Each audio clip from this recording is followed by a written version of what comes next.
All right, team. Today we're going to create our very own community safety project. And I'll take some aerial photos with my drone. Let's make it colorful and fun. Hey everyone, who's ready to learn about safety? We are, but first, can we color in your book? Guys, I need your help. I can't find Officer McCall's book. What do you mean you can't find it? It was just here. We need that book. It teaches kids how to interact with police officers. We can't let it get lost. Let's retrace our steps. Where did you last see the book, Captain Chaos? I had it when I was checking on Kraken's candy-sniffing skills. You mean when you spill candy everywhere? It was a scientific experiment. Okay, Maya, think. The book is important because it teaches kids how to feel safe. Why would someone take it? Maybe they wanted to learn about safety too? I see it. It's over there. What's this? A coloring book? Yes, that's Officer McCall's book. It teaches how to interact with police officers safely. And it has fun activities. Thanks.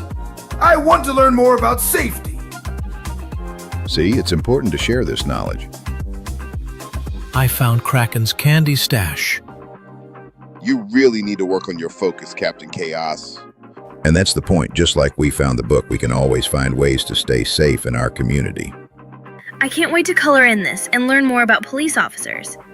Remember, teamwork makes the dream work. When I meet a police officer, learning, laughing, and teamwork for a safer community. Grab your copy today. And that's your tip of the day to get you on your way.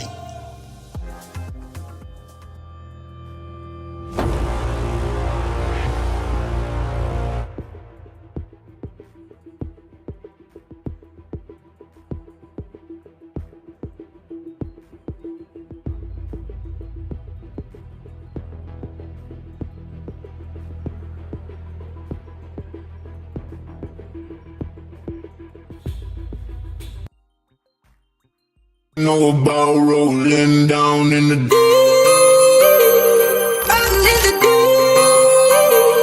Down in the deep. Now I know y'all be loving this shit right here. Know about rolling. What you gonna do? Rolling.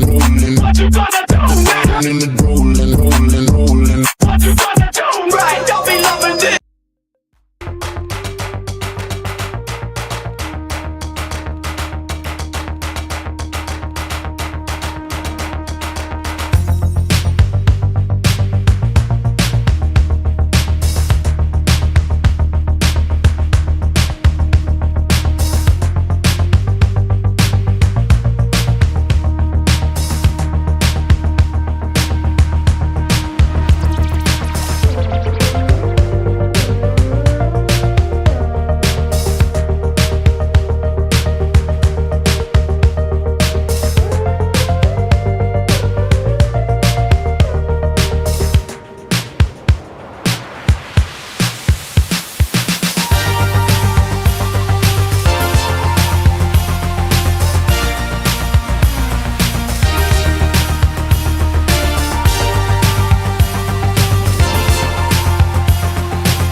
Right, let me get that. There we go. Full screen. I appreciate it, ladies and gentlemen, boys and girls. Welcome to another episode of Black and Blue. The podcast is just for you. I'm your host. I'm your motivational speaker, your empowerment coach, your author, and your favorite baker's Coach Clee coming at you. Yes, I'm Crimes Code Ecclesiastics 302. I'm the coldest code switching detective. And yes, you spell my name CLEE, which means continuing law enforcement edutainment, because we entertain and we educate all throughout this process. This is Black and Blue, the podcast that airs Thursdays at 7 p.m. Eastern Standard Time. And when we go live with a first responder or law enforcement officer, whether they're rookie, seasoned, or retiree. And we talk about their trainings, their experiences, and their publications. And we're not going to fall short today. I got a special treat for you guys. Most of you guys didn't know it unless you followed the LinkedIn page. I don't think I broadcasted on the other different platforms, but I got a special guest, and I'll introduce him here in a minute. But we're streaming on 6 different platforms. I think we're on 4 on Facebook, 1 on LinkedIn, and 2 on YouTube. So therefore, make sure you tag, like, share, subscribe. Let all your family and friends know. Let me hit that button real quick. There we go. Make sure you let all your family and friends know. Hit that like button because the likes are free, and we got a tremendous story ahead of you. Also, I see Nina, drive safely. I see you're driving, but you're on the show. I appreciate you tuning in. Thank you. You've been tuning in for a while. I appreciate that. Like I said, if you have a question, because this is live, put that in the comment section and we'll address it as soon as we can. If you just want your name and where you want the shout out that you're looking for, put your name and where you're from in the comment section, and we'll give you that shout out that you're looking for. Okay. I got to get a few announcements out of the way. This podcast, for one, you guys already know, the Sergeant Be Safe cartoon that played at the beginning of this video. Shout out to former guest, Dr. Lawrence McCall, 2-time guest. He got to write that children's book, and we got to see the cartoon version of him. So shout out to him. That's on the Sergeant Be Safe YouTube page. So subscribe to that. That's sponsored by One Way Publishing. One Way Publishing also sponsors this platform right here. This is Black and Blue. We're on YouTube as well. So if you haven't already subscribed, make sure you hit that subscribe button. Also, One Way Publishing is a book writing publishing company. I got to write my 5 books behind me, and I had a couple clients get to write their books through the process as well. One Way Publishing, their motto is they can turn a mere thought into a book that's bought. So if you ever wanted to be your own author, whether fiction, nonfiction, biographical, cookbook, whatever it may be, just go ahead and workwithclee.com. It's in the comments section. It's also in the description. That's how you would get a hold, and you can go ahead and make your dreams come true. All right. Got to get those things out of here. Oh, yeah. One more thing. This episode is going to be uploaded on the Spotify. So make sure if you're a Spotify, it'll make sure you subscribe to the page as well. Once this is completed, it gets uploaded on the Spotify. It should be there later on once this interview is completed. All right. Got all those things out of the way. Forgot about the King 360. Make sure if you're going to be doing the 360, 3 miles with a 60-pound weight vest, make sure you post it.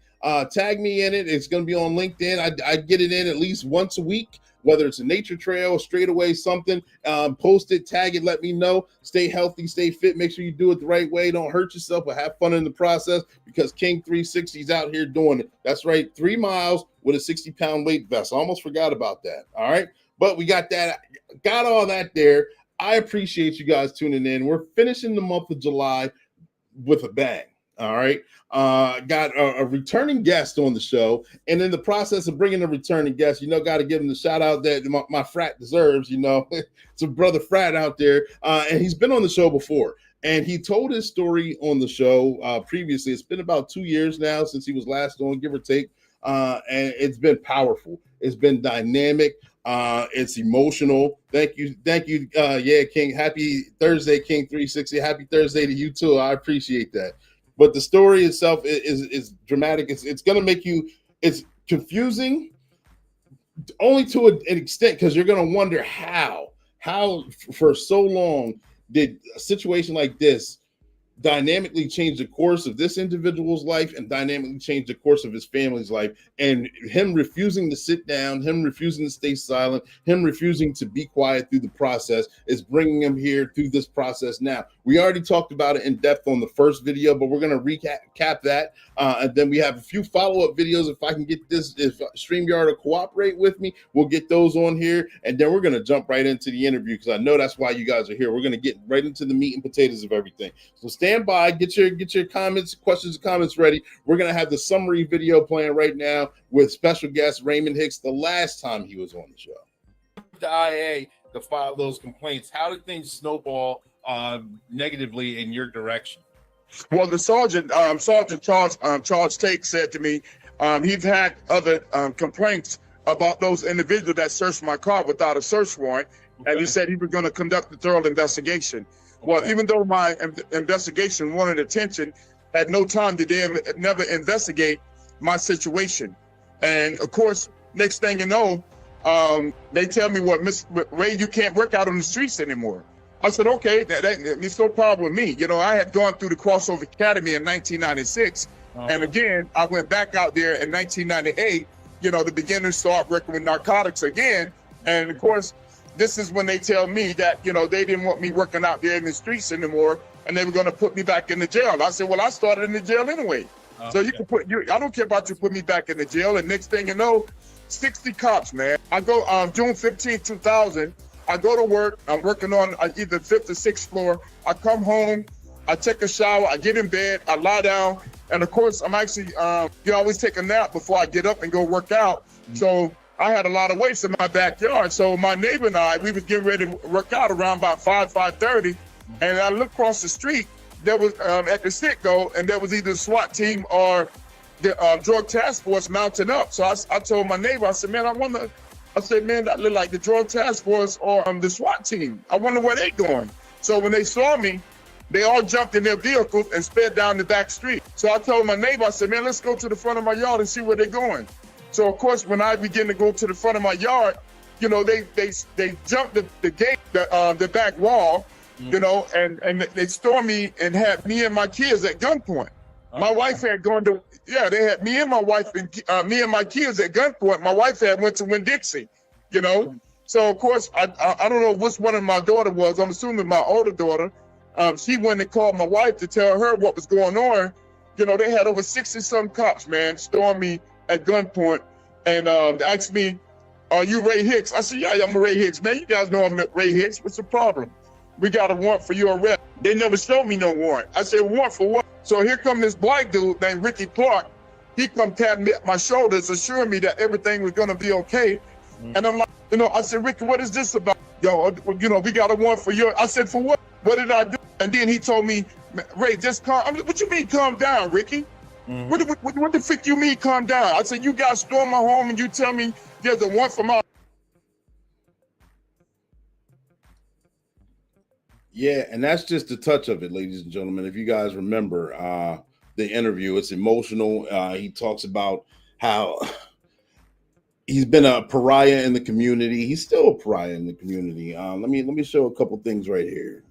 Right there at a cookout and giving back to the youth right there, doing events, having cookouts, things like that. And he was been doing that basically his entire adult life, as far as I'm concerned. Correct me if I'm wrong when you get on the stage, Raymond. But therefore, he's always wanted to do the right thing. He's always wanted to set the example. And then leading the charge, wanting to set the example, wanting to always do the right thing, and finding himself in a situation that's basically damning, he refused to lay down. And I got another clip right here. I'll explain it here. I'll let it explain itself. So you guys, I want you guys to have the foundation. So when we start the conversation, you have something to go off of. If this is your first time hearing about it, I know there's a lot of people who were excited to have this conversation, to have him back on the show, just for the follow-up itself, because they don't know if it's still ongoing. Is there any resolution? What has become of it? Has he given up the charge?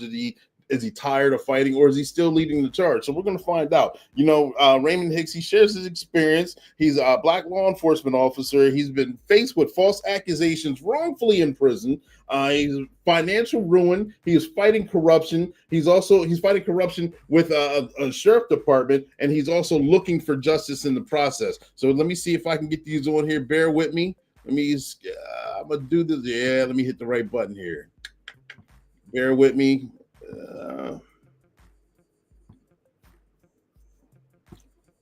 Let me get the right one up.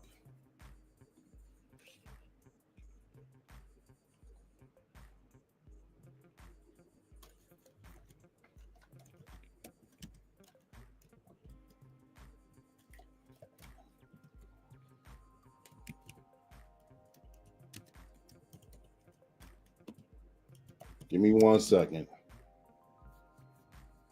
All right. Put me in an orange jumper and took me up and put me in the hole. I stayed in the hole for 5 minutes. When did you meet with the public defender? What is he came a few days after, and he says, Ray said, I was appointed by the court. I said, these people said that I was trafficking cocaine. I said, that's a lie. He says, Ray, I'm telling you, you're faced with natural life imprisonment. This is the feds. The feds got a 98.8% conviction rate. I refuse to take anything. I won't even take time served. I'd rather go to prison for the rest of my life, because I'm not going to admit to something that I did not do. I'm going to trial, man. So it's just one guy giving a statement and they get an indictment for 300 kilos of cocaine or something. Yes. They lied and said I was on audio tape. When they played the audio tape, they found out that it was the same person who arrested me. This played out during trial. Okay. And of course, the jury deliberated. They came back with the not guilty verdict within 30 minutes. Put me in an orange jumper and took me up and put me in the hole. I stayed in the hole for 5 months. When did you meet with the public defender? What is he came a few days after. All right, and I'm gonna play this follow-up. Fair use on these. Fair use, showing the timeline on what's going on.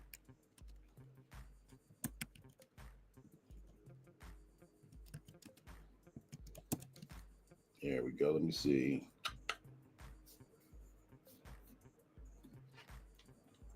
Oh, wrong one.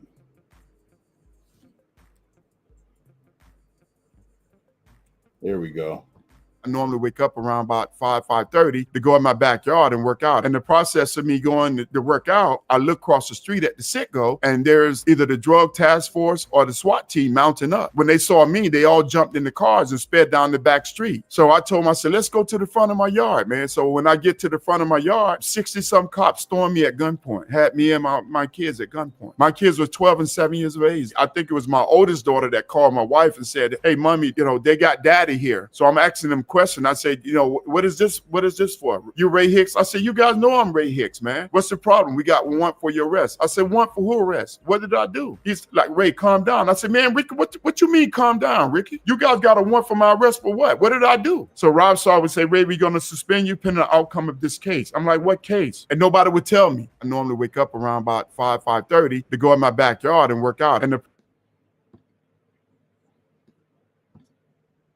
all right, let me get this screen back up here. All right, there we go. And so hopefully that gives you guys a foundation of what's going on. If not, put your comments or your questions in the chat. We'll address them as soon as we can. But without further ado, because I know you guys are tired of seeing my face and hearing me talk, let me bring the man, the myth, and the legend to the stage. Raymond Hicks, are you here?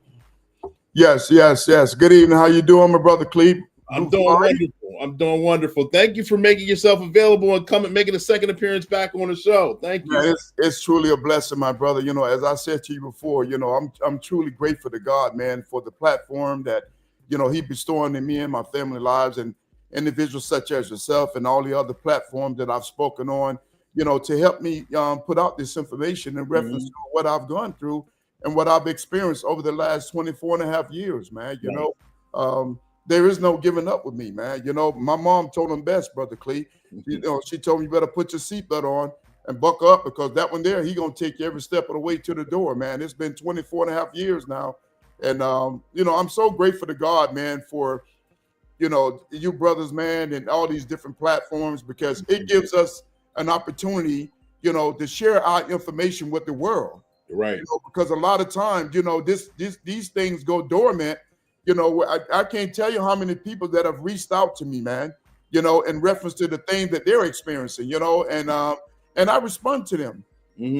I respond to them, because that's a promise that I made to God, that if someone reach out to me, I will reach back out to them. And I thank God for you, my brother. Just want to tell you, man, I love you and thank you for this opportunity.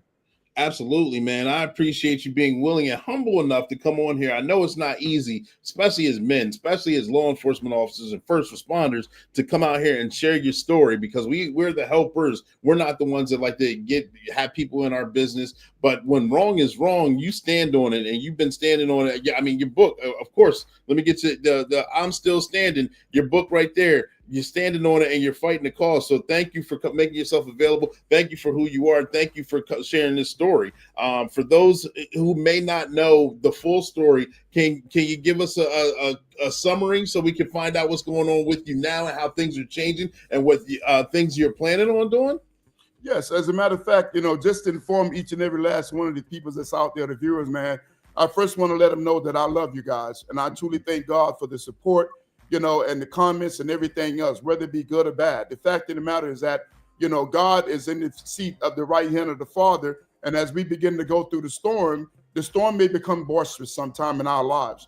But we have to trust God and know God going to take us through this process, and see us through so we can see that bright light shining. And just to let you know, brother Clee, there's a lot of positive things that have actually taken place in my life over the last several years. Since I've actually spoke to you the last couple of years, God put me in contact with people out of Beverly Hills, California. Mr. Kent Jacobs, who was actually with Death Row Records, and he was one of the managers for Michael Jackson and also Prince. He reached out to me because he saw the podcast. He put me in contact with big time movie producers like John Duffy, Chris Wagner, Mr. Henny Morales, Mr. Joe Carahan. And I can just go on with the list, my brother, in reference to these people and the things that's taking place. And I'm grateful. I'm humble. And I just want to encourage each and every one that's watching out there today or tonight, man, is to put your faith and trust in God. Because man or woman would deceive you at any given time. But when you trust God, God gonna make the crooked ways straight. And this is something that my mother instilled in me. And also, after 24 years, the truth has finally come out. Where my wife and I, we went and sat down with the new state prosecutor, Mr. Harold Pryor. And of course, I informed him of everything that transpired. I gave him the documentation. I gave him the audio tape, Brother Clee. And he said, wow, man. Within about 2 months, I get a phone call from a deputy. He says, man, did you see what the state prosecutor was speaking about? I said, no. And I went to YouTube and I typed it in and Google, and there it was, him speaking about the fact that the Broward Sheriff Office were cooking their own crack at the courthouse on the 7th floor and giving it to us to sell in the street, which is entrapment.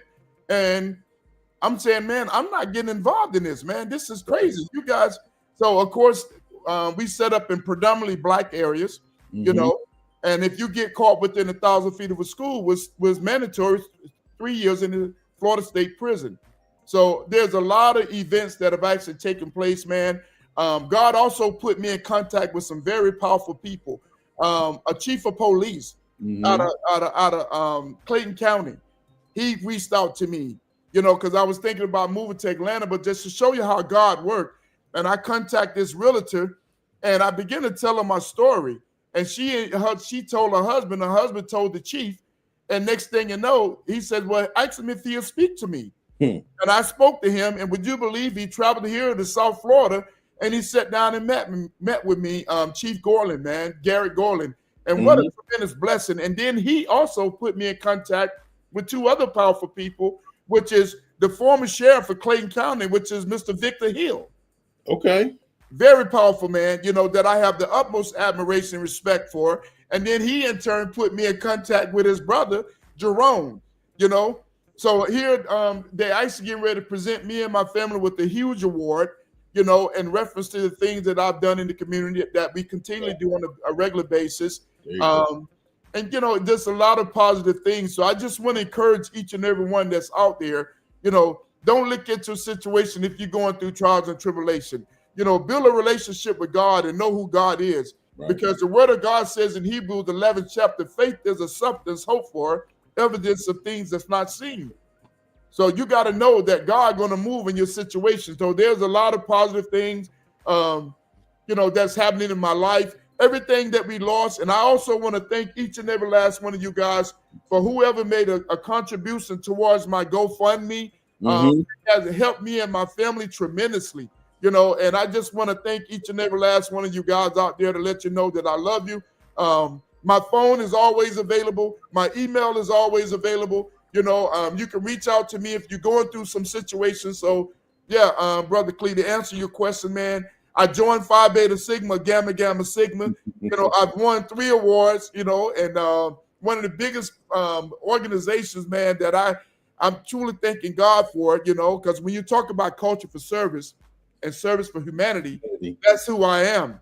You know what I mean? That's exactly who I am. That's what I align with. And I've won 3 awards, even actually being a Sigma. So, I'm grateful, man. I'm thankful. And thank you, Brother Clee, for the platform, my brother. You're doing a wonderful job, man. I'm hoping and praying that God continue to elevate you, my brother, to levels that you hadn't seen before. So you can continue to help individuals like myself, who actually at first responders, whether it's a school teacher, military, or cops, you know what I mean? Because it makes a tremendous difference, man, when you can talk about it. Yeah, absolutely. Thank you, my frat all day long. TLS coming on this side right here. Right? You know.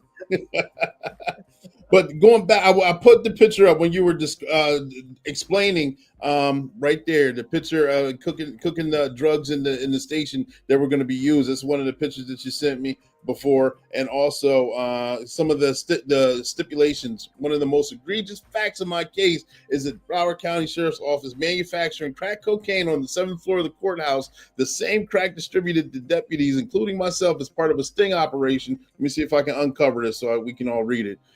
Disproportionately targeted, predominantly black areas known as the cradle. Yes. Yeah. Yes. Yeah. So if you got caught within 1,000 feet of a school, that's where we predominantly set up. It was mainly black areas. You know, you do a mandatory 3 years in the Florida State Prison. And those cocaine rocks, the document that I sent to you with my name on it, showing what you just displayed, right? We made 30 arrests. We confiscated over 100 cocaine rocks, but those rocks belong to us. And how do I know that? Because the rock had a Ziploc package. It had a Ziploc package with a serial number on it. You know, so it's just amazing to me, you know, how these things unfold, man. I didn't want to be a part of that. Right. And of course, you know, next thing you know, I'm being ostracized. Right. And Lisa Pertu, thank you. I love that service to humanity. Absolutely. That's first responders, and that's what real humanitarians love to do, is elevate the human race one way or another. And that's exactly what Raymond's doing. He's been doing it his entire adult life, I can speak of there. But let me ask you this, Raymond. Through these 24 years, and I know it's got to be daunting. I know some years may have been lean years. May have been hard. Some days, I'm pretty sure there were days when you couldn't see the light, or you may not have wanted to see the light, and it was just a difficult time to get through. Now that you're sitting here on the second time on this platform, and I know you got big things in the works and big plans coming, do you think it was worth the fight? Or do you think it's still, I know it's not in your nature, and there's many people out there that just want to be like, you know, I'll take whatever deal. I just want this over. No, see, that never even fazed me, Brother Clee. You know, when I was locked up in the feds, man, in the federal prison, they came to me after 16 and a half months. Well, after 11 and a half months, they say, we're going to give you 16 and a half months, and you'll do 3 more months and go home. I told him the devil's a liar. I'm going to trust God and know that God going to deliver me, man. You know, I have not committed no crimes. And you know, what's amazing to me, even in my book that I wrote, I'm still standing.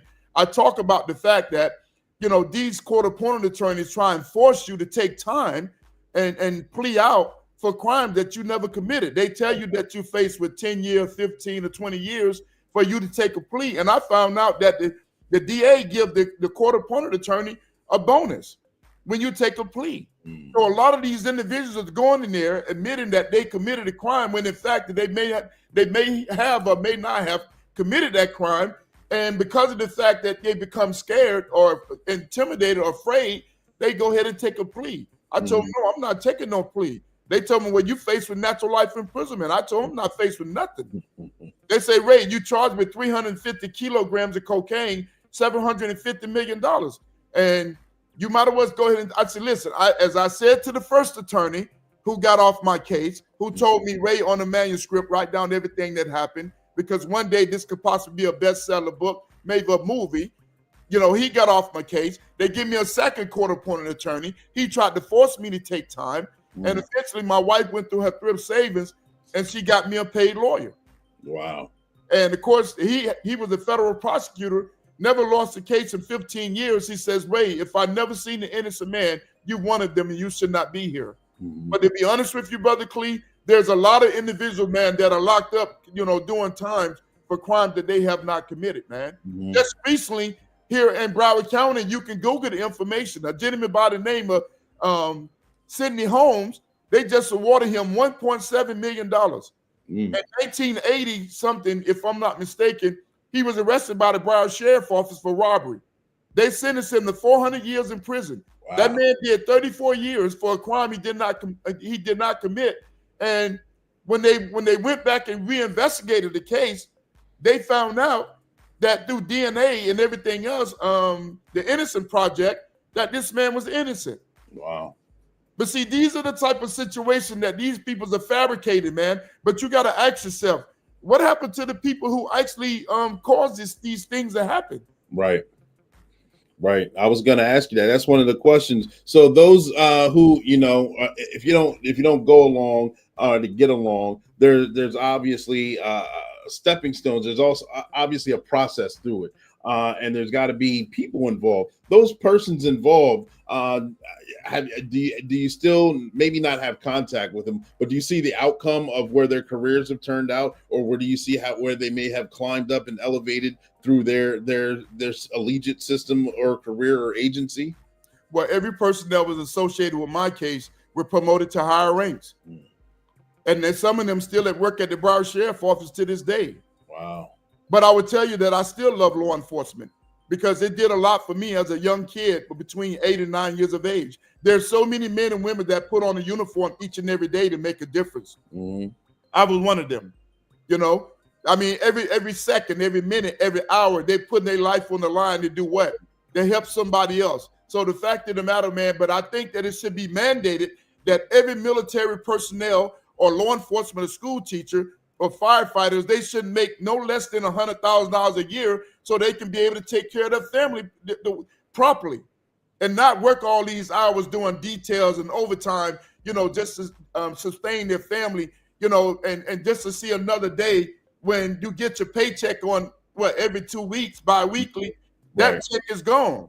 Right. By the time you pay your bills, so you got to try and borrow money from somebody else, or you got to use a credit card or whatever the case may be. So you put yourself further and further in debt. Yeah. So these need to be changed, Brother Clee. Yep. And I got a couple comments. Lisa Pertu, thank you, Raymond, for your dedication to the community. And she's talking about they were never prosecuted, unfortunately, talking about whoever may have worked the case who got promoted all the way through. And interesting enough, another question, especially a question I got hit with a lot during the first interview was, okay, he's on a law enforcement platform.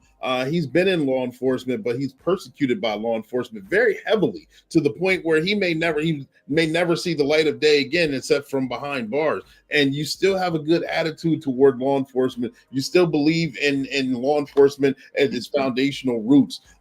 Why is that? A lot of people would question that. A lot of people would be like, I hate this. I hate everything about it. I hate anyone who wears a uniform. And you're totally not like that. No, because I remember when I was about 8 or 9 years of age, Brother Clee, I grew up in poverty. You understand me? I come from the gutter, man. Where I was raised by my mother, but they were stabbing, cutting. My mother was shot. My dad went to prison. So I remember the cops coming to my home when I was about 8 or 9 years of age, pulling me away from the records. Right. After my mom and dad just finished plunging knives into each other's body, they pulled me aside and they began to counsel me. So I said, if I didn't play professional football, I would go into law enforcement to make a difference. They began to show me the blackjack back then with the steel. It was 2 leather straps with the steel at the end. The handcuffs. They talked to me about the gun and the importance of being a law enforcement official. So I said, if I didn't play professional football, I would go into law enforcement to make a difference. I didn't want to become a product of my environment. Right. I wanted my environment to become a product of who I am. And to be honest with you, so many people look down on law enforcement. And you say to yourself, why? But you got a lot of these law enforcement officers out there committing crimes, man, and doing things that actually they tarnish the reputation of the agency that they work for, that brand, which is their name, and their family. And that's the sad part about it. If a person is guilty of a crime, then you do your job. You know what I mean? But if a person is innocent, don't sit there and fabricate something against that person, which that's not true. That's an affidavit. Right. You sign it under penalty of perjury. Punish them up under 5 years in Florida State Prison, 5 years and $5,000 fine. Do they not forget about that? Yeah. It's crazy, man. But to be honest with you, no one can speak to me negative about law enforcement or first responder, my brother. Because there are a lot of great men like yourself and others who are out there who are making a difference. And I tell anybody that's working in law enforcement out there today, if you're working in law enforcement, you dot every I, you cross every T, and you write the report the way the report's supposed to be written. Forget about the creative writing, because that's going to jam you up at some point with a good lawyer. You know what I mean? And it's just amazing to me, man, how you watch some of these videos and all this other stuff that go on, and you say to yourself, why would you do this? Right. Yeah. Yeah. Why? I mean, there were some people asking me about the George Floyd incident. Mhm. I say, first of all, it's a loss on both sides. Oh yeah, yeah. Chauvin, he lost his job of 27 years.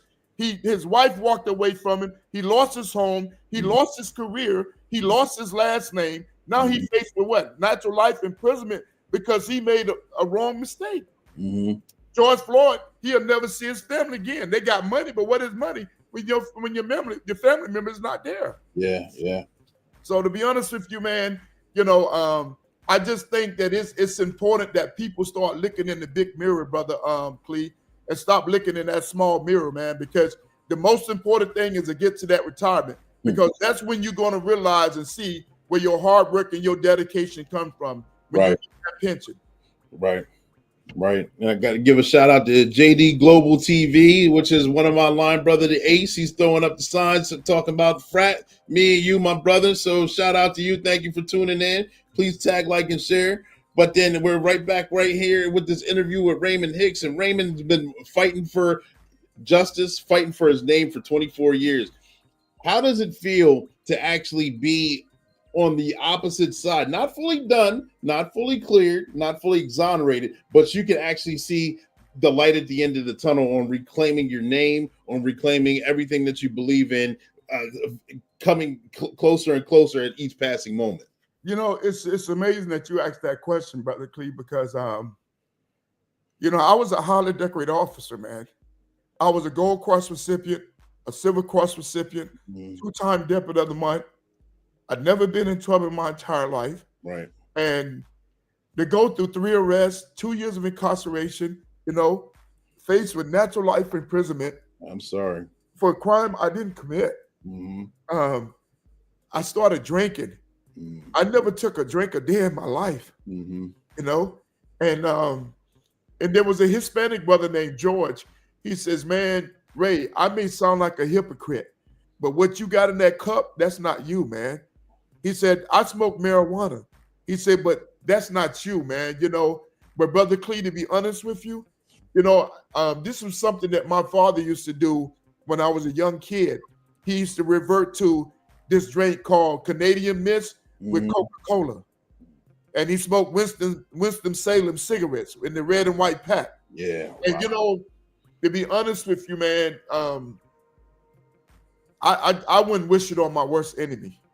I wouldn't wish it on my worst enemy because, when you struggle, man, and you see the pain. Yeah, man, I'm sorry. I know it's not easy. I'm sorry. And I appreciate you sharing this with us. You see the pain, man, of your family, your wife, your kids, your mother. There came a time that, my mom, she just said, Yeah, I know. And rehashing it is going through it all over again. That's why it's got to be a positive outcome. I watched my mom break down, man. And she talked to me about death, like on a regular basis, like she's just ready to leave this world. Yeah. I'm the closest thing to my mother besides God, Brother Clee. I'm the oldest. To this day, I support my mother with my family, with my wife and my kids, man. And I'm so grateful to God, man, that God has gave me strength, man, to get through this turbulence. But I tell you, it was not easy, Brother Clee. I've had brothers reach out to me from New York, North Carolina. I'm talking about people working in law enforcement, man, saying that they want to take their own life. You understand me? But all of a sudden, they see my video and they go back and they research it and they see that everything that I'm saying, I'm telling the God and His truth, man. I'm backing up everything that I'm saying. But I'm so grateful to God that I was able, man, to speak with these brothers and these sisters, man, to let them know that, hey, it's okay. It's okay, And as you putting up on the screen, can you believe after 24 years, the Broward Sheriff Office is now saying that they have no records of me ever being arrested. And that came from the Broward Sheriff Office Record Division. Wow. Wow. Which Yeah. is what you just showed. Mm-hmm. How was that? Yeah. I was arrested June 15th of 2000, January 6th of 2004, October 10th of 2005. And now they said that they was unable to identify any record response to my request. Internal Affairs even said that they destroyed my records.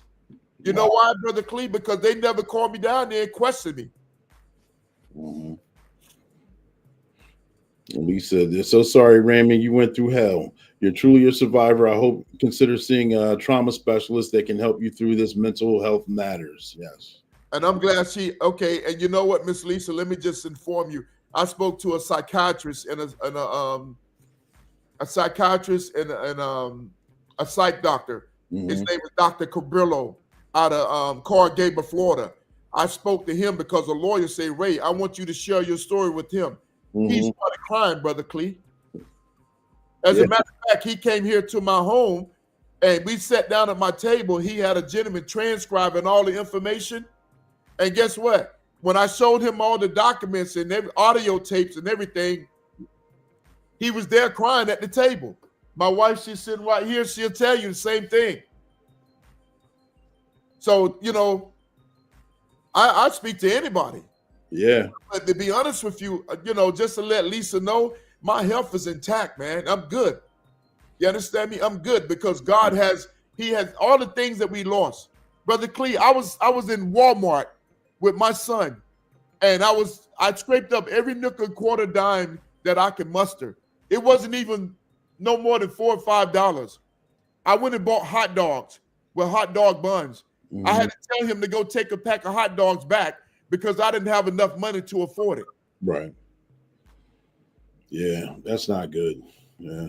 But guess what? But that same Walmart, when Broward Sheriff Office had to give me all my back pay, there was a Caucasian lady in line with 2 baskets. God is my witness on everything I love. And her credit card didn't go through. I told the cashier, give her money back and I'm going to pay for everything. My man. That same Walmart. That same Walmart. So just to let my sister Lisa know that I love you, respect you, my sister, listen. Yet though they slay me, I'm going to still trust God because it's not finished yet. God is using me to be an example to others. Yes, it hurt, man. It hurt deeply to be a father and a husband, right, and a son, to go through these trials and tribulation, which I didn't cause, you know, it's heart-wrenching. Mm-hmm. But I'm grateful to God for each and everything that he has done and what he's doing in my life. Right, right. Everything they took from me, Brother Clee, my home that we was evicted out of, December 21st of 2011. Wow, right before Christmas. Yeah, we had to give away everything. Man. We had to give away all our furniture, clothes. We had stuff in storage. I didn't even have no money to go get an apartment. So I went to the bank. I said, Miss Beverly, she was the bank manager. I said, Miss Beverly, we just been evicted out of my home. And I just broke down. She said, Raymond, she said, a house is a dwelling, but your family is your home. And they gave me enough money, Brother Clee, to go get me an apartment. And I stayed in that apartment for 8 years. Just remember, you're never alone, Raymond. I commend you for continuing the fight. I believe you, brother. Absolutely. And I like the fact that you highlighted that you had first responders, law enforcement officers call you from New York, North Carolina, various states across the country, which is tremendous and uplifting in itself. Because to go through anything that you've gone through, and I know we've only touched the tip of the iceberg of it, is not easy to do, and not everyone can do it. So it takes a tremendous person to actually have the mind frame, the willpower, and the grit to go through it. And it gave you permission, or it gives a first responders permission to hear your story and to actually get through their own situation themselves. Because like you know it, I hate to say it on this platform, self-deletion or taking yourself out. If I say the words, and I mean, YouTube does a whole thing, but leaving this planet abruptly, I'll put it that way, is the number one killer for law enforcement and first responders, and it doesn't have to be that way. And it's through situations similar to this, or through some sort of trauma or tragedy. It's not normally something that happens on the job itself. It's normally the effects of the job. And you're showing that the effects of the job, yes, it held you down. It did change you. It gave you more grit, but you're overcoming the grit, which gives everyone else power and permission to overcome that trauma itself too. So I applaud you for one, and for two, for taking those phone calls. You probably have no idea how many lives you saved, because you've saved the ones that were on the phone, and you saved the ones who never reached out and just they heard your story, and you saved their families that process of the grief and humiliation as well. And that's the thing, Brother Clee. I get messages on a regular basis, my brother. I'm talking about people that I don't even know. Don't know them, never seen them a day in my life. But I'm grateful to God that I can talk to these individuals and inspire them to, hey, keep your head up. Right. Don't give up. Keep pushing forward. Right. So God took me through this situation, Brother Clee, to be an example and a testament to somebody else who may be going through a similar situation or even worse situation than what I went through, right? So see, this is the thing. So God chooses individuals who are lions and eagles. You understand me? That lion and eagles. Listen, lions don't bow down, man. Yep. You understand me? They don't bow down. They fight to the end. And an eagle can see any and everything from a long ways, from 200 yards. And not only that, the eagle don't run away from storms. It goes into the storm. Flies into the eye of the storm. Yep. And the reason why it flies into the eye of the storm, because the wingspan of the eagle, the wind takes us higher than the storm. So each and every day we're asking God to do what? Take us higher. You understand me? Take me higher than the situation that me and my wife and kids have actually experienced, and my mother. Take me higher so I can be a testament and a testimony to people like Lisa, yourself, and all the other people who are watching on this platform. Take me higher so I can inspire them like my kids. I got my youngest daughter is a school teacher. She's inspiring so many young kids. She's doing well. Actually soon to be getting married here to an incredible young man. Nice. And then my oldest daughter, now these kids was 7 and 12. And they're 32 now and 38. And she's a school teacher. She just got her doctorate degree. Nice. Congratulations. Graduated with honors. And she's your soror. You understand me? So, and then on top of that, you have my wife who held the fort down, right? Working in all different types of hours and everything else. My son, he worked with the Department of Homeland Security. He's been there 3 years now. He's already been promoted to a lead. But these kids have watched me be drug out of my home, right? Handcuffed and shackled. So, again, I just look up and thank God for his grace and his mercy. So, Lisa, I'm putting that on the screen just to let her know. You guys are both authors. She wrote her book, and I just wanted to show that you have your book as well. Okay, that's awesome. And I self-published my book just to let her know. And the reason why I self-published that book, because I didn't want them controlling any aspect about what it is that I was saying, because I took appendix and put in the back of the book. I remember you saying that during the first interview, that you self-published because you wanted to make sure that nothing was altered, there was no ghostwriting going on, that it wasn't softened or anything fabricated. You wanted it to be a straight shot, and I believe that in you. And I see that in you just by the way you talk. That's who you are. You walk straight and you stand tall. Oh, listen, I'm telling you the God and the truth, Brother Clee. I know you don't have the book, but let me tell you something. I have it on Audible. I don't have the actual physical copy. But let me show you something. When you look at this book, thank you, love. When you look at this book here, right? My book, I took appendix. I put court documents in the back. I took appendix and put in the back of the book, Brother Clee. Yeah. I put documents. Right? Yep. Yeah. When you look at the book, I'm backing it up with court documents and everything else, my awards and everything, So I didn't want nobody, and I put real names in there too. Yeah. I know you don't shy away from that at all. No, because it's public records. It's not to embarrass, it's not to humiliate them or their family, but I'm speaking the truth. You people try to take my life from me for no reason, man. Why would you do that? Right. And some of those individuals have retired with a full pension, Brother Clee, and they now back working in law enforcement as a chief of police, right, in Iowa, and the deputy district chief in Orlando. So you ask yourself, how is it that these people are promoted, you know what I mean, and literally try to take my life from me? Yeah. That doesn't make sense. That's why I said in the beginning that it's confusing. That people will get promoted through the process. They try to destroy you, but instead of destroying you, they try to bury you like a seed. But instead, they didn't know that you were the seed and you started to grow. And now everything's the fruit's starting to bear on the tree.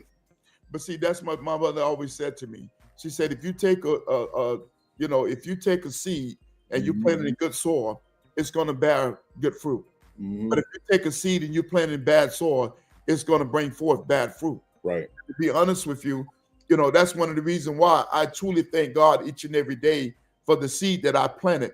I planted my seed in good soil and I'm harvesting the fruit, good fruit. And that's why, I'm so grateful. And as I speak to each and every one that's out there, we all go through trials and tribulations in life, which is adversity. But adversity builds character. It makes you stronger. It does. And it should bring you closer to a higher being. So it brought me closer to my Lord and Savior. So what they did is my wife is sitting next to me. Listen, I couldn't even read or write when I was 8 or 9 years of age, Brother Clee. My dad dropped out in 3rd grade. My mother dropped out in 7th grade. I had nobody to help me, but it was a teacher that inspired me.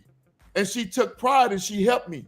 So she began to tutor me. So let me just tell you, I graduated college with a 3.97 GPA. Nice. With my bachelor's degree. I went back and got my honorary doctorate degree in theology. Nice. To be honest with you, everything that these people did to me, it motivated me, it inspired me to be even more of a person that I've ever been in my entire life. Right. I like it. I see it. I know. So let me ask you this. For future officers, for the next officer that a situation like this could or may happen to, what kind of prevention, if at all possible, would you suggest? And if there is no prevention, because you may not even see it coming until you're already blindsided by it, what kind of advice would you give that officer? The best advice I would give someone who's actually going through something similar to what I've gone through or even worse is really to identify self in the mirror. That's the first thing that you have to do is identify self and know that that's you. If you did something wrong, then you have to admit and say, hey, I was wrong for what I did. But if you have not done anything wrong, you look in that mirror and identify self and say, no, I didn't do these things, man. And I know that God, and build a relationship with God. That's first and foremost, because I remember my mother when she was being tormented, 4'11", 5 foot. My dad was about 6 foot, 250, 260, beat my mom to a pulp. But I always saw her stretch her arms towards heaven as a little boy. Wow. And that's the same God that I pray to this day. So if there's a man or woman that's going through something similar to what I've gone through and my family, the most important thing is to identify self and not allow your emotions to control you. Go back and recapture those emotions, because emotions run wild. It's like taking a sail and put him out in the Atlantic Ocean or the Pacific Ocean, a sailboat without a sail. You don't know where you're going. Just going aimlessly, And see, that's the thing. So that's why you got to go back and do what? Identify self. Because there's some time in life, situation that happens in our life that we have no control over, right? Yep. And it can be detrimental. It could be heart-wrenching. But some things should motivate you, and that's what this situation has done to me. I'm going to tell you right now, my intellect is far greater than it has ever been. My wife will tell you the thing. She'll tell you, man, writing skills, researching, Brother Clee, I don't think there's nobody that does it better than me. But and that's the thing, I'm looking. No one could have ever told me that I'd be an author of a book. Right. No one could ever told me that. I couldn't read or write. I was fighting when I was 7, 8, or 9 for people laughing at me because I couldn't read a sentence in class. But look at me now, author of a book. there's a movie coming out that's titled The Hero. And I got to give praise, man, to all the platforms, Brother Clee. You know, yourself, man, Miss Jane Turner, Matthew Cox, DJ Vlad, Soft White Underbelly. I can just go on with the list. Mick Unplugged, it's just so many other platforms, man, like yours that have given me the opportunity, man, to share my story, because my story is a doormat.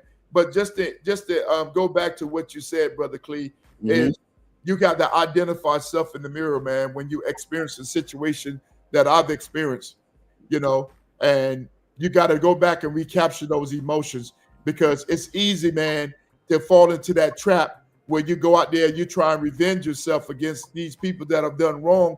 And then you make it worse. Not only for you, you make it worse for everyone else. You know what I mean? And God doesn't work that way. Romans 12:7 says, repay no evil for evil. By doing so, God say, vengeance is mine. I repay, said the Lord. The Lord, yep. He said, if their enemy is hungry, feed him. If he thirsty, give him a drink.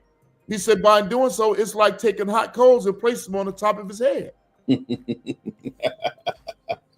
the battle is not for me, man. It's for the Lord. And I leave each and every last one of them out there, man, with the thought is that when the man was walking along the sand and he said, God, where were you when I needed you the most? And the Lord replied, the footsteps, footprints.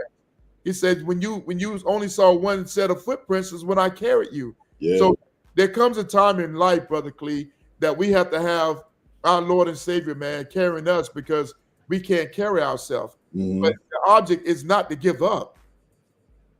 It's not to give up. And that's what some people do. When they feel like there's no outlet, what they do is they find an outlet.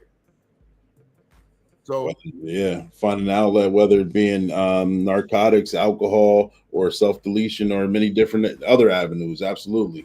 But see, that's the problem with society today, man. And that's why I'm grateful to God. So I truly believe, Brother Clee, that God chose me. He chose me to go through these situations. Because when you talk about Job, right? And God restored everything. Yep. We were talking about that on the phone. Yep. That's what God does. Yeah, absolutely.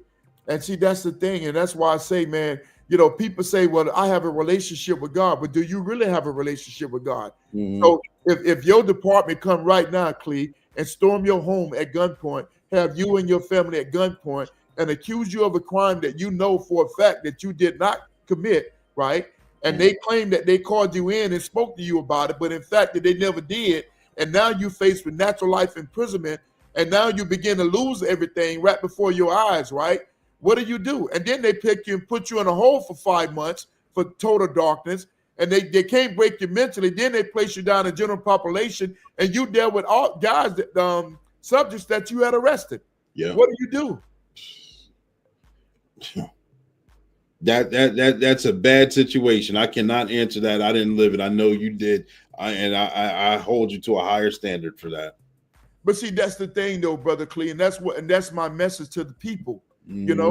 But that old Hicks, my wife would tell you, I used to fight in a minute, man. I was just like my dad with that temperament. But I've learned it's not about temperament, Brother Clee. It's about motivation. It's about positivity. And that's why I hang around positive people. That's why I associate myself with good people. Because when you hang around positive people, you're going to have a positive outcome. Yeah. If you hang around negative people, it's going to be a negative outcome. Yeah. And that's why I worked my way out the hood, man, because I didn't want to grow up and be, a part of, a statistic, man, just like some of my other family members are, So, but it's, again, man, that's the advice that I would give them, is identify self in the mirror and not allow the emotions to control them as individuals. Gotcha. To go back and recapture those emotions.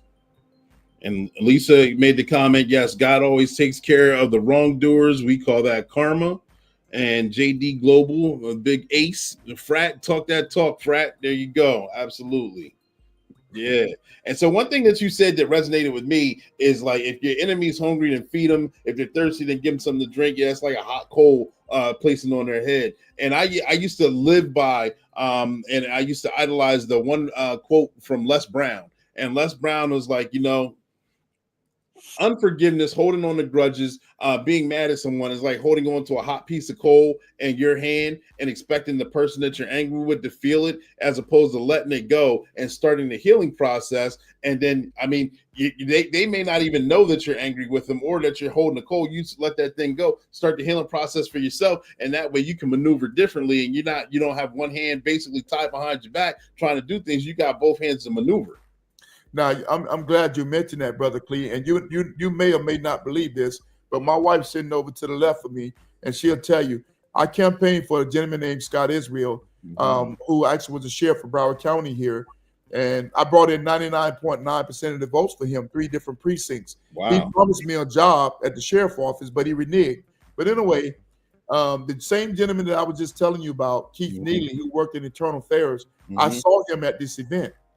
And would you believe I shook his hand and told him that I loved him?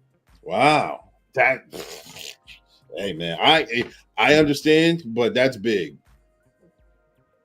So what you just said is paramount, right?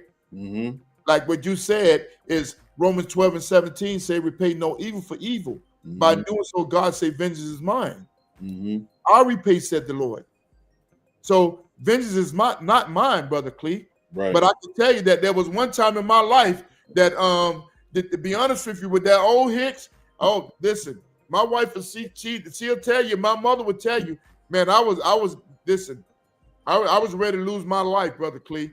But I've learned through this process that God is using me. My sergeant said it best. He says, Ray, if you had not gone through what you went through, how could you be an author of a book? How could you have gone back and went to college? How could you be a member of an organization called Phi Beta Sigma, right? How could you do the things in the community that you've been doing? Right. How could you have gone back and got your honorary degree in theology? So all of these different things, what they did, Brother Clee, is they motivated me. They inspired me. Right. You know why? Because I give all praises to my Lord and Savior, Jesus Christ. So people say, I know God, but do you really know God? Do you really know God? So when you at the lowest point of your life, and that's why I ask people, if God say, Clee, I just chose you, I'm gonna strip you of everything you got. Everything you got. Are you still gonna trust me? Are you still gonna have the faith? Are you still gonna believe in me? I just took your job from you. I took your home from you. I took your cars from you. I took your finances from you. I took your credit cards from you. Your wife and kids done walked away from you. Are you still gonna trust me? The story of Job right there. But see, that's the thing, and that's why I say, but look what God has done. The home that we live in, I'm not bragging, but it costs a lot more than the home that we built from the ground up. Right. The vehicle that we drive is a lot better than the one that we had before. Our credit is almost right back where it used to be. Right. As a matter of Lord, I thank you. I did a men conference, right? At a church called Mount Olive in Miami. Pastor Pope asked me to come and speak to the men. And let me tell you something, Brother Clee. That day when I got ready to speak, they put me in a VIP room, right? And when I sat there, the Spirit of the Lord said, apply for this credit card. I said, Lord, I don't want to apply for this credit card. It came to me twice. I said, apply for this credit card. And Brother Clee, when I applied for the credit card, when my wife and I had almost an 800 beacon score before all these things happened to us, right? Would you believe, Brother Clee, they never gave me a $3,000, $4,000 credit limit from the beginning. But when the Spirit of the Lord spoke to me the second time before I went in there and spoke to the congregation and I applied for the credit card, it was discovered. $11,000 right off the top. Wow. Look at God. Yeah. Look at God. You understand me? I mean, about a few weeks ago, the Spirit of the Lord say, take every dime you got and give it to your daughter, your oldest daughter. And guess what I did? I went and took the money that I had to pay a bill with. My wife, am I lying, love? And guess what? Brother Clee, I went and gave her, it was almost $700 that I was going to put on some credit cards. I gave it to my daughter. And would you believe that all of a sudden, the chief that came from Atlanta came down and was a blessing to me. He gave me that and plus some. Wow. You see how God worked? Yeah. God never give you double for your trouble. Just got a truth. And know what? I never met this man a day in my life, Brother Clee. He sat in his office crying, listening to my YouTube video. Mm-hmm. And I look up and I thank him each and every day. I thank God. I'm like, look at God. Mm-hmm. Look at God. Right. And that's why I say, you know, and even when I went to the conclave in Houston, my wife and I, we went, right? And I was giving books away. I took books, you know, because my books only cost me like $250. Mm-hmm. But they selling it for $14.99 on Amazon because Ingram Publishing, they published my book on Barnes & Noble, Walmart online, and some other platforms, right? Mm-hmm. Make a long story short, we up there in Houston. My wife said, well, Raymond, I thought you said you were selling the books. I said, love, but for some reason, God told me to sign the book and give it to this brother and explain to him. I don't know why. And guess what happened? We go downstairs. I'm sitting talking to one of our frats, right? Uh-huh. They call him Cool Breeze. And I'm sitting down talking to him, and we get to talking, and I tell him, I said, well, man, you know, I wrote a book, this and this and that. And Brother Clee, listen, how about this? He gave me 3 $100 bills. The Father, the Son, and the Holy Spirit. Yep. See, I could have took them $14 from them brother that I sold a book to, but I did what God told me to do. And because of the fact that I did what God told me to do, he blessed me with triple. It's just like with my daughter. When the Spirit of the Lord told me to give her those $700, right? I told my wife, I said, God said, give it to her. And all of a sudden, the chief come down and he blessed me with 2 times that amount. Nice. Paying it forward, coming back. When you got a relationship with the Lord, man, if you trust him, let me tell you something. God gonna move, Brother Clee. Yeah, he gonna move. And see, that's the thing, but you got to know who he is, though. People say, well, who is God? I can't see him. I can't touch him. God is a spirit. How is it that I'm talking to you, Brother Clee, and Lisa just came on and said the 2 of you guys were speaking about something that I'm talking about right now? Man, when God is in the vessel, you can smile at the storm, man. The storm has become boisterous. Yeah. Yeah. And just like Lisa said, she just completed her master's in clinical mental health counseling. Continue to win, Raymond. She's in your corner. Yeah. And KD Global talking about Job's story. Yep, absolutely. And see, that's the thing, Brother Clee, and that's why we look up and thank God each and every day, man. You know, your platform is you listen, we have to let God arise and let all the enemies scatter, man. You understand me? It's like with your platform, even with the situation that we experience sometime, Brother Clee, we have to give it to God because God is bigger than our situation. That's what I had to do. And I'm telling you, as a brother that love you and respect you, Brother Clee, the trials and tribulation that you may have gone through, what you're going through, you have to trust God and know who God is. So when you build an intimate relationship with the Lord, right? I just told you that I shook the hand of a man who worked in internal affairs that literally tried to take my life from me and told him that I love him. But I told him, I said, but God loved you the most. Yeah. If that's not redemption, I don't know what redemption is. You ain't lying. You ain't lying at all. Who would have listen, the old Hicks couldn't have did that. I'd have tore his head off his body, Brother Clee. Ain't no ifs, ands, or buts about it. You didn't hear what I just said. Anyone that know me will tell you I would have ate him for breakfast, lunch, and dinner. That old Hicks. He couldn't even came in my presence. You understand me? And I never forget it. I was actually campaigning in Hollywood at the library, and he was out there. There was an old lady named Miss Rose. And Miss Rose, she said, why did this guy just run when he saw you? It was Keith Neely, right? He knew it was him. Yeah, because that old Hicks. Listen. I'm telling Brother Clee. Listen, I couldn't have seen him back then. Mm-hmm. You understand me? Because we gonna fight. Yeah. We gonna dance a little bit, man. I don't give a freak that you record at the sheriff office. You try to take my life for me and my family. But that's the same dude that I shook his hand and told him that I love him. But I told him, I said, God love you the most. Mm-hmm. So you got to be careful what you do to folks, man. And you know what? I spoke to his wife. Do you not know she walked out of his life? Wow. See, you got to be careful what you do to folks. I don't care who it is, man. Because God sits high and he looks down low. Mm-hmm. And when he moves, I'm going to be honest with you. That's why I just said, you know what? Let me give it to God. So, Brother Clee, but anyway, the most important thing, man, is to identify self in that mirror and know who you are as a person. And do not allow your emotions to control you as an individual, because emotions run wild. You have to go back and recapture those emotions, because I'm telling you, my brother, that God is using me in ways that I can only describe to you. Mm-hmm. And some people, they said, how is it that you did almost 2 years of incarceration, faced with natural life imprisonment, right? Without possible parole. You lost everything. Lost. You come home, the harassment continued. They arrest you a second time.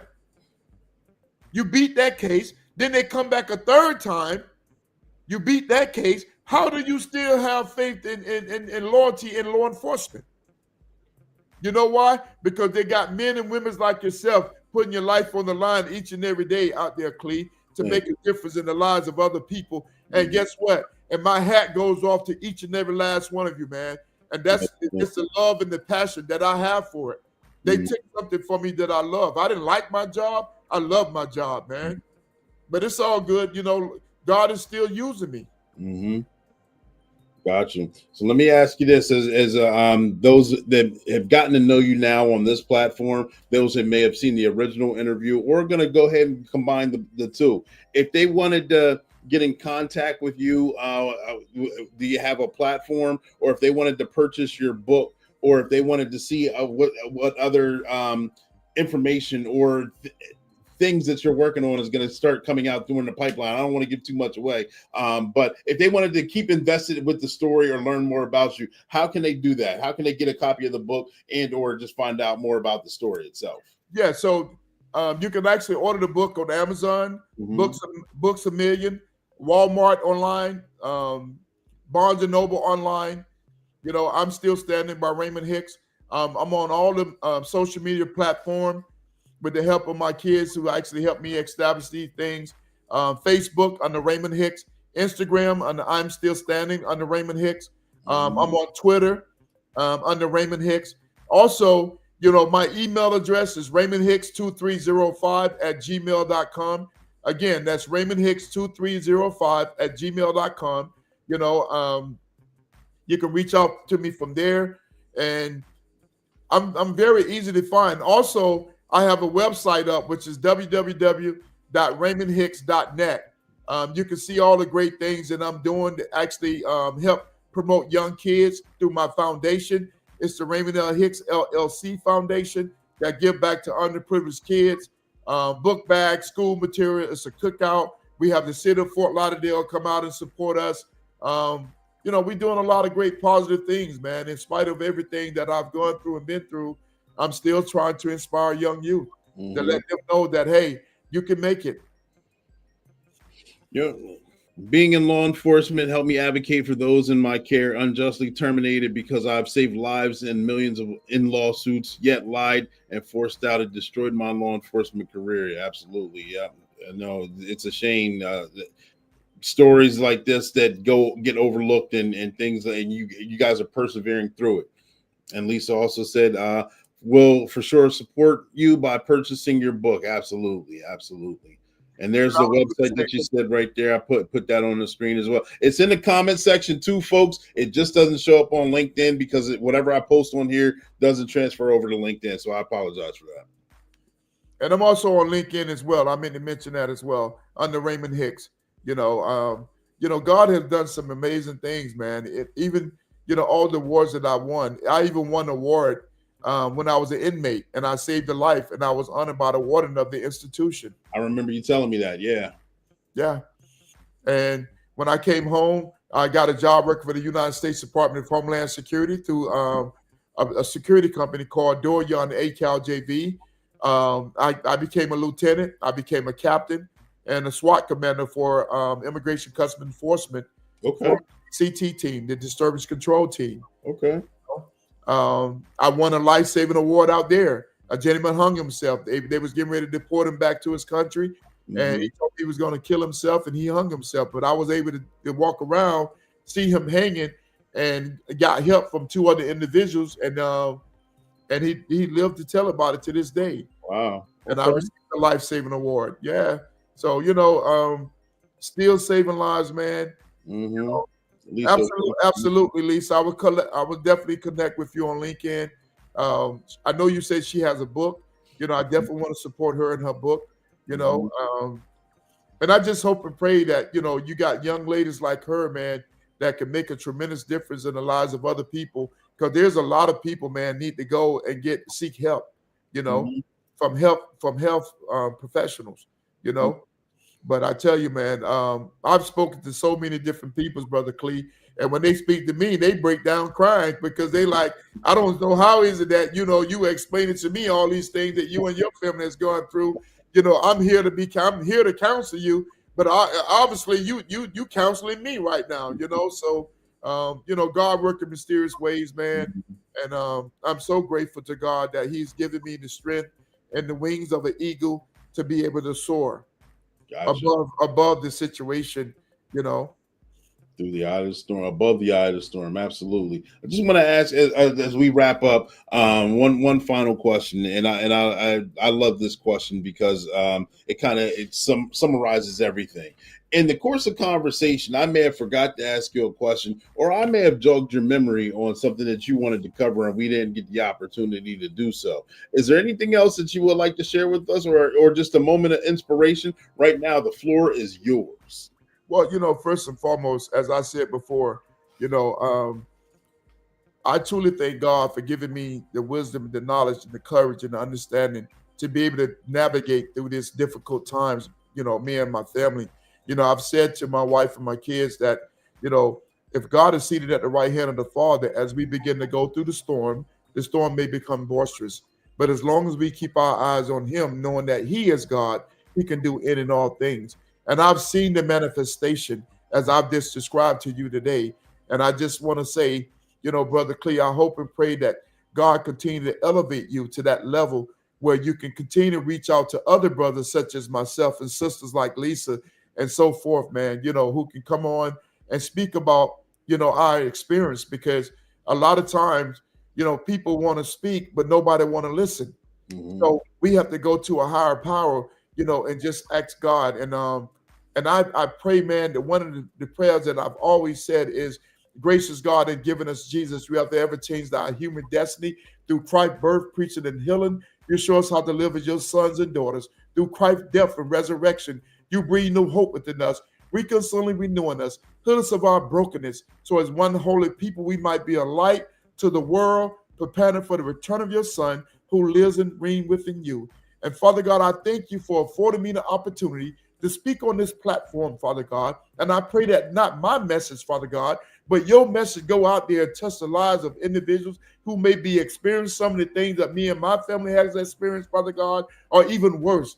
And let them know, Father God, that you the King of kings and the Lords of lords. As long as we trust you, Father God, you say that you will make the crooked ways straight. You say that no weapon that forms against us shall prosper, and every tongue that come up against us in judgment shall be brought to shame and condemned. And we ask you, Father God, to contend against them that contend against us and fight on our behalf. And for all the first responders out there, military personnel, law enforcement, firefighters, school teachers, I want to tell each and every last one of you that I love you from the bottom of my heart, and I will continue to be an advocate for you, that one day, you'll be making the type of money that you need in order for you to be able to support your family. And I ask these blessings and other blessings in your name, Jesus. Amen. There we have it. There we have it. Thank you. Thank you. I appreciate it. Man, And- thank you, my brother. I appreciate you, man. And yes, Lisa, I will continue to soar. That's it. And ask God to take us higher, man. Higher than our situation. And I'm telling you, Brother Clee, you continue to build a relationship with God, Brother Clee. Mm-hmm. Build an intimate. See, a lot of people say, well, what is an intimate relationship with God?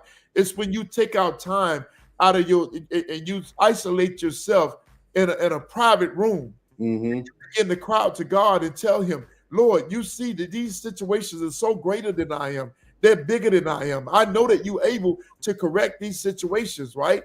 So when you let go and let God, then you begin to see the manifestation. But you see, it's almost like when God told Peter, he said, come nigh to me. And Peter began to walk on water, right? And as he began to walk on water, what did he do? He took his eyes off of God for what? 1 second. He looked down and started to sink. And he began to sink. He said, oh, ye of little faith. So when we're sinking, Brother Clee, I'm telling you that I sunk. I was sinking. I took my eyes off God and I began to sink. And I was going deep. It's almost like being in what they call it when quicksand. Oh, yeah. When you move, you're going further and further down. The more you struggle, the quicker it pulls you down. Yep. Exactly. So the thing about it is that, and that's the thing in life. Man, listen. I'm trusting God. Mm-hmm. Yeah, Brother Clee.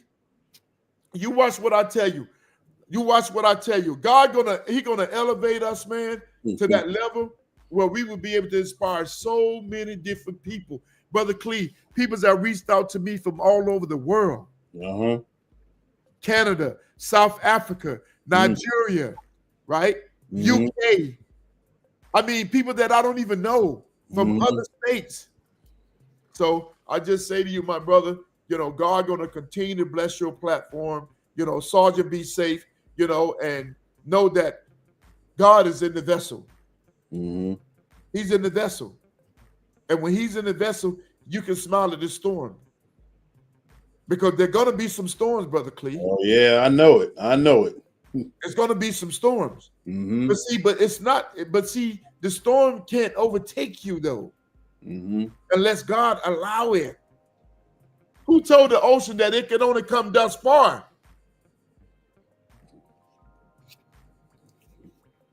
That's the thing. So, but I tell anybody, man, I stay on my knees crying out to God, man. Mm-hmm. Yeah. I stay on my knees, Brother Clee. And I'm telling you, man, that's something that I watched my mother do. Right. Yeah. And I'm so grateful, man, for each and everything. I truly thank God for you, my brother. I love you, man. Likewise. Likewise. And I know that God going to continue to, bless Sergeant, be safe. Because you're doing a great thing, man, and I'm hoping and praying that your other rhythm take you to levels that you've never seen before, Thank you. I appreciate you. It's going to happen, bro. And likewise to you for being humble enough to share your story, to continue on with the fight, to seeing the outcomes and potential and things that are coming down the pipeline, and watching your potential growth at the levels that you're not even mentally not ready for, but I can fathom. I know good things, great things are coming for you. I appreciate you. I appreciate you being a part of the first responder family. I appreciate you sharing your story. I appreciate you being the frat right there with me. And we're going to keep on moving this needle forward. Lisa saying, thank you, Clee, for soaring another eagle soaring. Absolutely. God bless. Absolutely. God bless you for sharing Raymond's story. Powerful. Absolutely. And continue on to soar, Raymond. You're definitely the eagle, and eagles only hang with eagles. Thank you. Thank you. That's right, because birds of a feather flock together, but a bird can't do what an eagle can do. Yep. And what's amazing is they talk about synergy. The eagle can actually be up in the air and still mate while they're there. You know what I mean? The synergy. So I didn't get it. I wish you would have showed the video too, brother Clee. The one that I sent to you in reference to where they talked about the sheriff office manufacturing the crack, and they were selling it in the streets. Remember the one I sent you from? It was CNN and also the one that had me speaking on Channel 10. But anyway, it's all good. The only reason I don't show those, like, because CNN or news, they will block this stream. If it's played without their permission, then the whole stream gets blocked. Okay, well then well, you did the right thing, my brother. Yeah. I But mean, it's all I good. would But love to, but then they'll think I'm copywriting them, and then this will be all for nothing. But one thing is for sure, Brother Clee, is I hope and pray you can share it with Lisa, and some of these other people. If you go to Google and you type in Prosecutor Harold Pryor speak to CNN Pierre, you can actually watch it. You can also Sun Sender with Raymond Hicks. You can also watch it as well, where you have me speaking about what happened live on Channel 10 News on the 6 o'clock news here in Broward, which was a blessing. So, yeah. Gotcha. All right. And Shayla T's on amazing show. Thank you for tuning in. And the Ace is talking about amen. Great show. I appreciate you both. Thank you. Thank you, guys. And ladies and gentlemen, boys and girls, I told you it was going to be a barn burner. It was going to be a very emotional, very dramatic, very humbling. Understand the story from the beginning until where we're at right now. And the train's still going down the track. So we may even have a continuation of a follow-up show. So stay tuned, ladies and gentlemen, boys and girls. Make sure you guys tune in to Black and Blue. The podcast is just for you weekly at 7 p.m. Eastern Standard Time. And when we go live, we don't fall short. We go live with the first responder or law enforcement officer, whether they're rookie, season, or retiree, and we talk about their trainings, experiences, and publications. We just heard a tremendous story from Brother Raymond Hicks right here, talking about how everything that's going on for him from 24 years all the way up to current. We're going to continue to move this train. The August is wide open. We got a tremendous lineup for the month of August. I hope you all tune in. Make sure you tag, like, share, subscribe, and tell your friends about it, because we're humanizing the badge and we're moving the needle forward one show at a time. Yeah. Thank you guys for tuning in. And I got to get it. One Way Publishing said a certain clips I got to get out here. So we're going to show these clips. Black as you is, it's a whole lot of blue still shining through.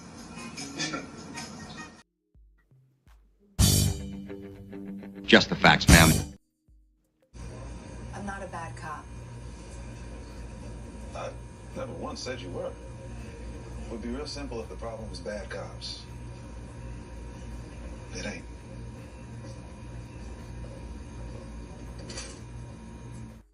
$10-4 over and out.